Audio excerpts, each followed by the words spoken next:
David King is along for the ride with me, as always, the best analyst in football, the man who tipped Nick Dacos for the Brownlow medal before anyone else. And he's still frustrated that no one is on Tim Kelly this morning as he was allowed to waltz around. You were frustrated, weren't you, Kingy? I was listening to your commentary. What are they doing?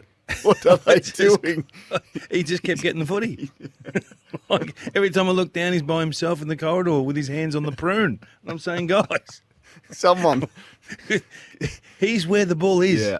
Oh, no one was prepared for the Dogs to do that. We haven't talked about that game. Is that the action from Jeremy McGovern last week? Yeah. To run back with the flight in the manner that he did. I mean, sometimes players, you just tip your lid to them, don't you? You dip your lid to them, you say, no, how do you have the courage to do that? There's only a select few that would go there, and he went there. I was drawn, as it first happened to you, Hagen, as he's coming, I thought he was going to take a mark, and I didn't actually pick up on what McGovern had done until you did, and then the slow-mo replays, and then bang, he was in trouble, but he came back on, had a good year. All right, just speaking of the Western Bulldogs, Brad Johnson was in the Sports Day studio on Wednesday, and of course the Bulldogs Hall of Famer, he's a legend now in the Bulldogs Hall of Fame, had some really strong thoughts on the coach, Luke Beveridge, who I've been critical of, but I thought Brad gave a different perspective on it.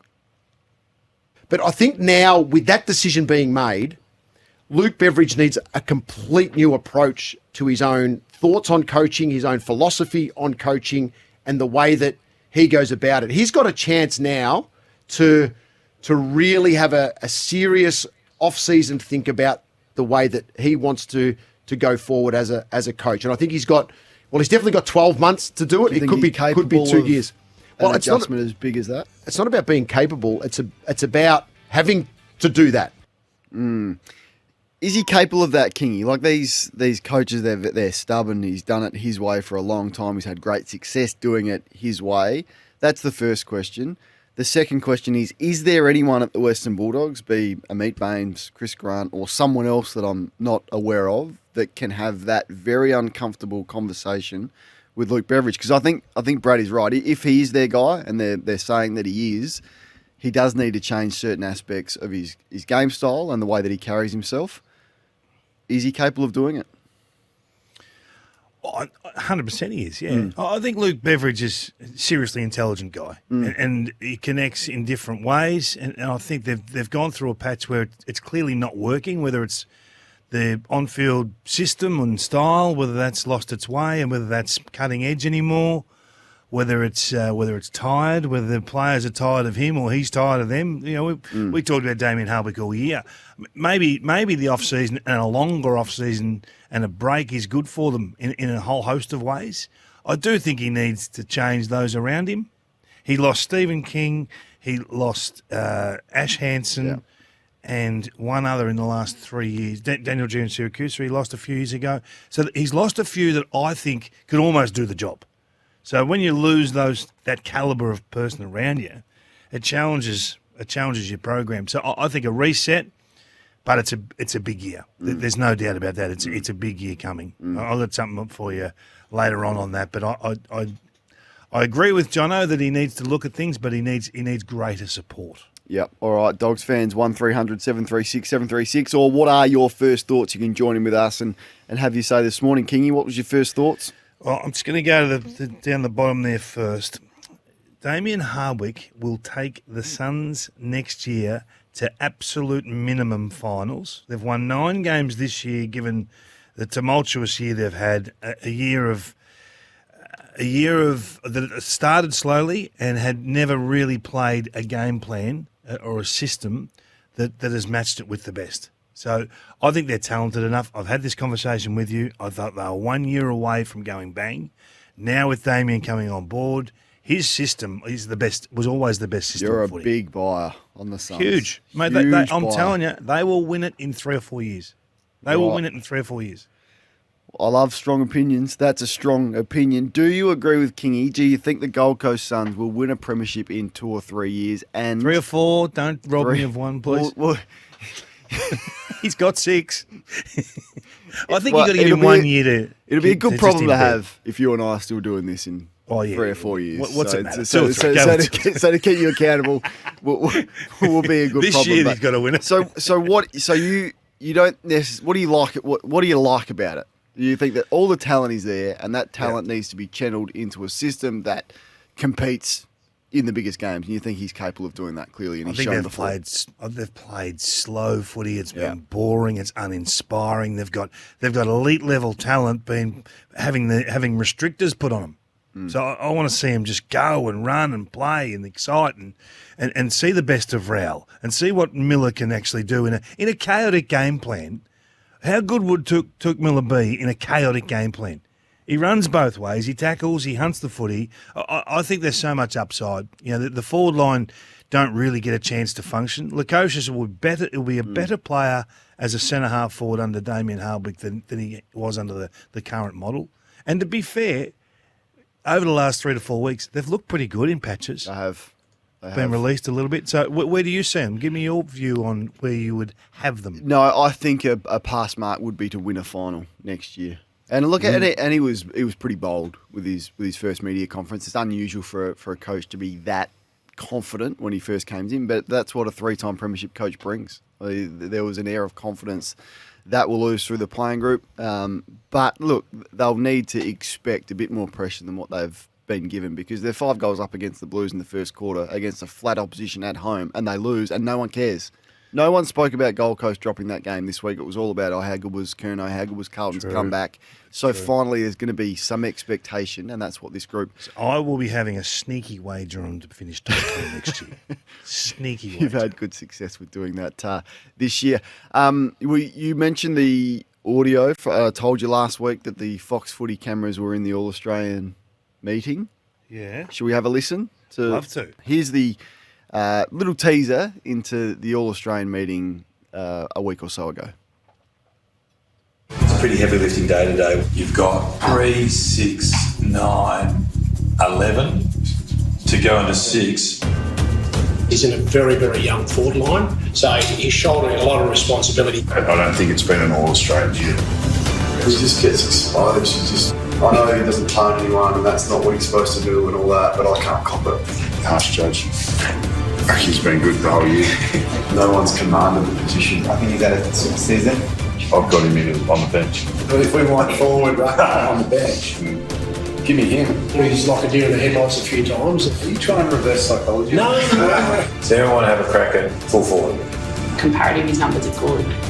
So I think he can stay on the list. It's a good solid year, probably a lean past month or so, but he stacks up. He's in what the nice side starts to balance the team out. He's on the basis of being a great player who we sometimes think needs to be up here, and he's been here, so we can have that argument later if you want. I thought that was going to be our simple one. So there's a bit of an insight into what goes down, Kingy. How'd you find it? Well, good. I enjoy the debate. I love it. I welcome it. And there's where's the team sit right now? Is it locked away? no, it's not. How many locked. spots? How many spots are wavering? No, I don't know where we left it. It was Don't know where you left Well, it. there'd be What do you- 6 or 7 6 or 7 up spots. in the air. Yeah, this was a couple of weeks ago. Oh, okay. So, we were final meeting. Did you have many wins? How How did you think your own form was? I feel like everyone gets a voice. That's what I feel. Did you feel like you had a win? Because I feel like you walk out of these meetings, you walk out of every program thinking, yep, I did. Yep, that was a win for the Corn. That's not true. No, That's true. I feel like the team's in a good spot, and there'll be an excellent team. Of course, there'll be 3 or 4 positions that everyone is up in arms about, but that will be the case every year. And if that wasn't the case, something would be wrong. But no, it'll be an excellent team, and the 22 that are selected will be worthy of being there. Did you have a chat with Lingy? Yeah, always. You do all right? Yeah, we're good. You going to do another graph on him this week? No, that was just a bit of fun. Kingy, what is your first thought? 23 rounds or 24 rounds, 23 games is one too many. I got him at 50 to 1, right? Nick Dacos. And I reckon he's in front as we speak, right? He's going to lose it this week, is he? I think the winner of the Brownlow comes from a best on ground this week. Who do you think it could be? Well, there's 3 options. There's Bontempelli, there's Petrarca, and there's Butters. I think they're all within a couple of votes of Nick. So I feel sorry for Nick. This is the longest season we've ever had, and he's going to run one game shy of winning the Brownlow. But it'll make for an unbelievable Brownlow count. But I do think this week, getting votes, so Butters gets probably 3 last week, and if he gets another 3 this week, it's a big finish. It is. It does sometimes take a couple of years to be recognised by the umpires. Like sometimes they don't necessarily recognise you on your first significant year. So he may take another year to be recognised, but they did win 13 in a row, and he's clearly been their best player. It'd be devastating I think Nick deserves the award for what he's done. It'd be devastating if he got overtaken in round 24 when usually there's 23 rounds. Kingy, who's in the gun? Well, I'm going to a guy that's only played just short of 60 games, and he's 22 and a half years of age. So I think he qualifies into the zone now. We've got to get a little bit serious about the feedback. I think Cody Waitman could be a star of our competition, and I think his last month has been underwhelming. Now, this is a time where they absolutely need a couple of players with the outside of Marcus Bontempelli and Todd Liberatore to take control of a football game. Now, forward of centre, he's a star, right? But he's only had 6 shots at goal in 4 weeks. He's won 14 contested possessions in 4 weeks. He's got to win his own ball. He's averaging 4 score involvements and playing 100% ground time in the forward half. So I think it's time to stop relying on Bontempelli and be the Toby Green-like impactor that you can be. I like it because, to your point, like he can look like a star. And it is a really difficult position to play, but he's got to have more wins, doesn't he? He's got to have more wins in that forward 6. And at the moment, so just to put a full stop on it, Marcus Bontempelli is involved in 40% of the Dogs' scoring since round 18. That's unhealthy. Like the highest in the comp is across the year is Petrarca at about 35%. So to be at 40, it's just a one-man band at the moment. He needs support. And Cody, hey, pressure's on you to deliver a bag. And for me, it's on a similar theme, but it's a different player. It's a key position player. So I just look at the importance of Todd Marshall for Port Adelaide, and for them to win it, he's going to have a big September.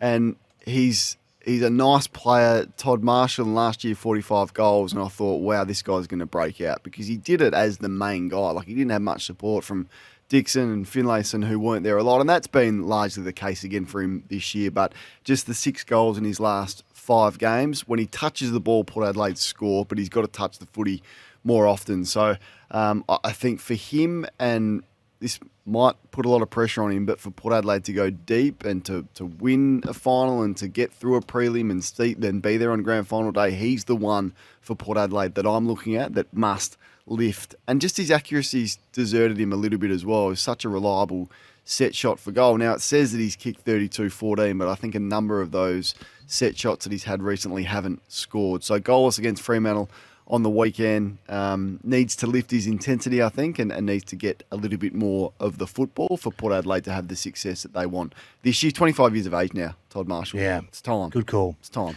We've had, I'll tell you what we have had. We've had players that we've put on the respond in the gun. Respond. Pendlebury was very good last week. That's after true. I asked him to return to the form of old. Now I'm not potting him. I thought he was in the wrong position for one at centre bounces, and then that he looked slow.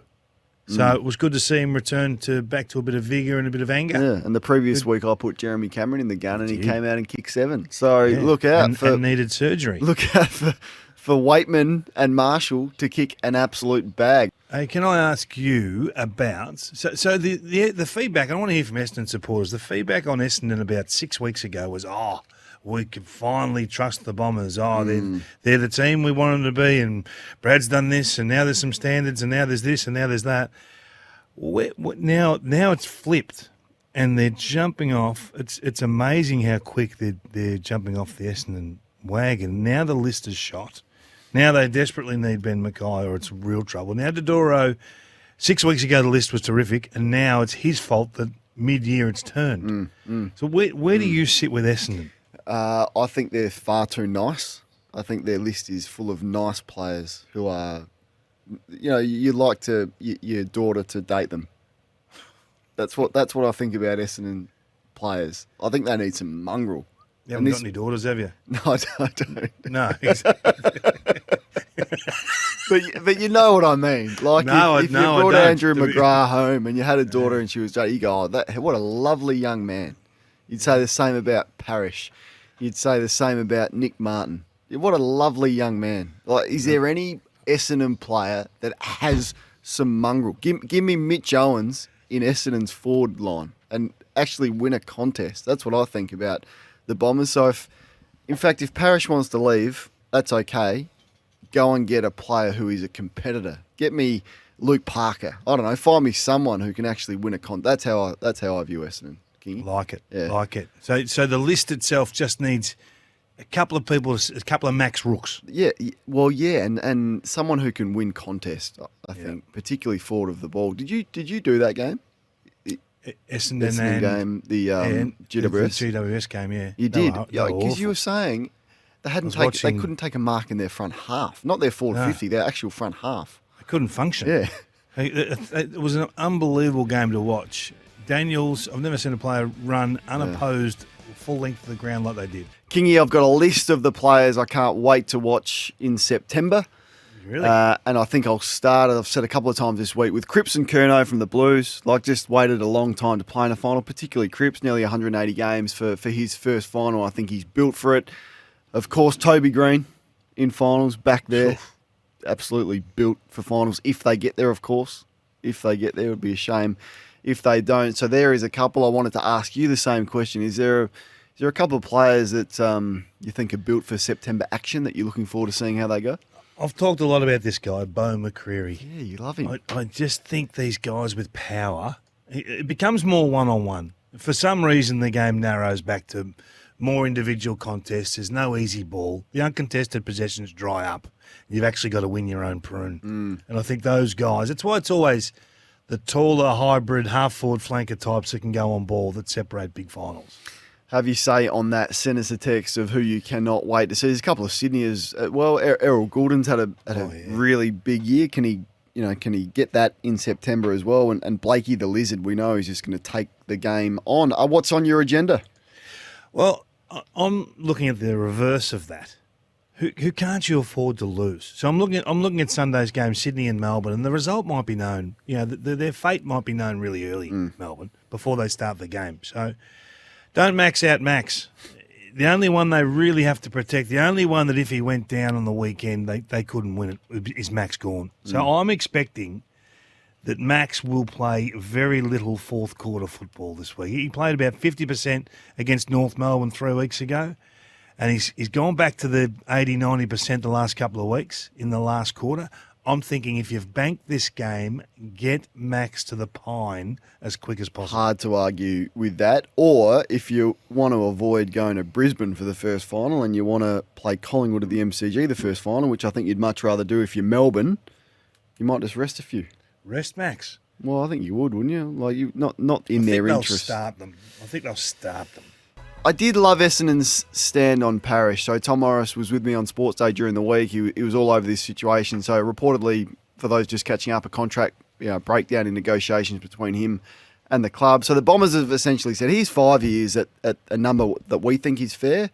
He 700? wants, yeah, which I think is a good deal, don't you? For 5 years at 700, Kingy, or not? I know you're a big fan. Well, I'll just continue this. I think that is a good, very more than fair deal for Parrish. Now, he has reportedly said, well, I want 6 at 750 to 8. If he is going to leave for 50 grand a year, which will be 25 after tax and an extra year, then I think Essendon can say, we've given you a really fair deal. That is our best offer. And for them not to stretch to 7 to 8 years, which I think would be a mistake. I just love the stand. I wonder if clubs are going to start to take a little bit of the power back and be prepared to lose a couple along the way. But it's not for 25 grand. It's not that. What's it for? That's you not. Think that's it's, not. You think it's him? That's not the real number. Because they're saying we hear the number 700 for 5 years, and it's just the negotiated figure. That is it. Yep. There is no allowance for TPP. If it goes up, if the salary cap goes up, he does not change. If he got 750 from Geelong, which is saying is a 25 grand gap, if it was linked to the player payments and the spike, over a 5-year deal, he could be costing himself $600,000, $700,000, $800,000, $900,000. So why doesn't he just do a 2-year deal? Over $900,000 is. So he should just do a 2-year deal. If that's his concern, he should say to Essendon, okay, don't worry about a 5-year deal. I'll sign for 2, and then when my next deal comes up, we'll have a real clear picture of the 4-year collective bargaining agreement the players and the AFL are going to sign, and we'll go again. He doesn't need to lock himself in for 5. But why would he not lock himself into 5 at Geelong and take both licks? We know that if he earned $750 from Geelong that was indexed with, you think Geelong can afford to pay him $750? They're historically it's a normal contract. There are contracts like this out and around at the moment now. I know there are, but Geelong, I'm not sure they can afford it with their list. Well, because they got Cameron on $1 million, they got Dangerfield on what he gets. They've got De Koning. He's closer to the end. He's closer to the end, and as is Cameron. But the gap's not 25,000. The gap could be, over the course of 5 years, close to $900,000. So if he's worried about that, sign a 1-year deal or a 2-year deal. Why would he sign a 1-year deal? Because they want the best of both worlds. You do your knee, you're gone. I know that, but that's the same for the club, who has to give him 6. He could still club are offering that. The club. This is the point. The club are offering. I think that's fair, though, don't you? No. So other clubs, Geelong, are offering great deals. So why would he sign with Essendon at a fixed rate when he's got a super deal somewhere else? So then my message is to Essendon, let him go and get a first-round pick, get a key position player in, get one of those competitors that we've spoken about. That's our best deal. That is a fair deal. If you don't like it, you've got to be prepared for these guys to walk. Is the view on that? And that's maybe the deal they've offered him. Hey, we're happy to keep you, but on their terms. So I understand that, but he's not. Don't confuse it with him leaving for $25,000. He might be leaving for what could be $900,000, because most people are saying that the salary cap will go up by 12%, 4%, then 10%, then 4%. So it'll bounce over the next 4 to 5 years, those figures. But say it averages out to 5% a year. That's a fair bit of money when you're talking about $750 as a starting base. All right, you want to speak about tackling? I just think players, just be very careful this week. If we get any slings or any head slams anything going into a final series, we've seen what it's done. I mean, years gone by, we've had Tom Hawkins miss big finals, and it's been so costly. It's so easy at the moment to get reported. So easy. I want to tackle free round 24, Cornsey. I don't want anyone getting suspended. I don't want anyone getting rubbed out this week because they've accidentally gone half a twist too far. Record low tackle count.